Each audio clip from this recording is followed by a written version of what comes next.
every time he's there. I mean, what's interesting is the relationship of what's set up through Colonel Shaw with Titan X, Kong, and Godzilla. And I think when Godzilla, there's a moment where Godzilla is shining.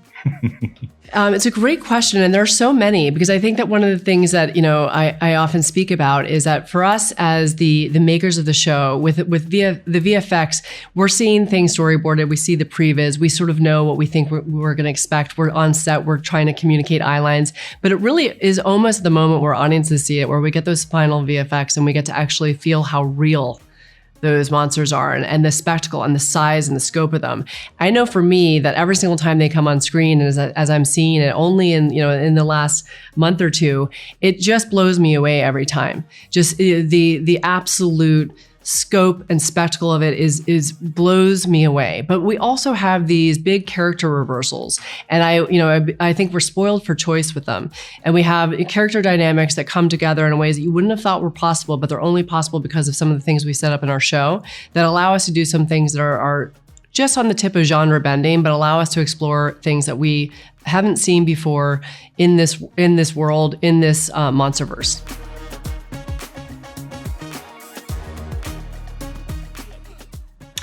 Specifically with Mari, she's just such an alive actor. Like, that is easy. Like, if you just look at her and listen, she does all the work, really. Like, you just react. I think she's just really special that way. So it's really easy. And then for like Kurt's sake, because I didn't really get to work with him in the first season, that's a little bit different because it's like Kurt Russell. So after you get over it's Kurt Russell, then it's just like, oh, this is like a colleague and an actor. And again, just like, there's a lot of really talented people in the show. So.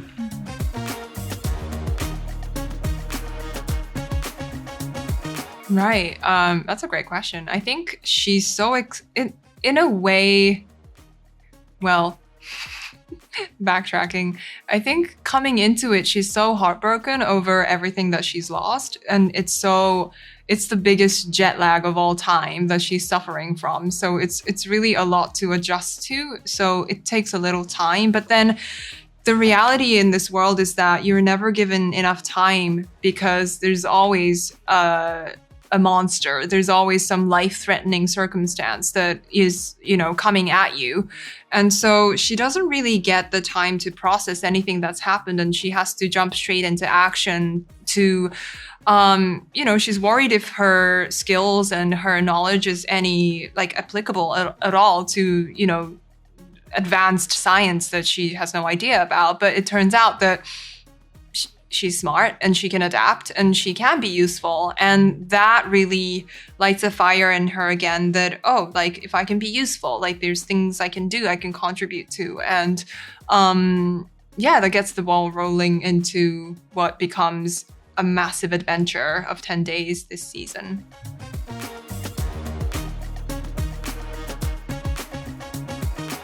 Yeah, I think he's just a guy. I think he's a guy who in season 1 was put in a position where he was in the Navy on the ship. It was busted up. He survived, and he's got questions, and he's a curious guy, and he needs these answers. And his passion is what drives him. It's what brings Keiko into his life. And I try and just play it as a guy who almost has like a childlike enthusiasm, even though I know down the line, John Goodman, who plays the same character in Skull Island, is kind of on the emotional B-side of a life lived. I wanted to have this eagerness and this yearning to find the truth and discover things that could open up the entire universe for himself and humanity. And I think that it also is kind of a nice juxtaposition to Wyatt's stoicism and kind of rule regimen, right? Mm-hmm. I'm a little looser. I'm a little like, but what if we did go check it out? And he's like, well, that could be dangerous. And I'm like, isn't danger kind of part of the game? Mm-hmm. So.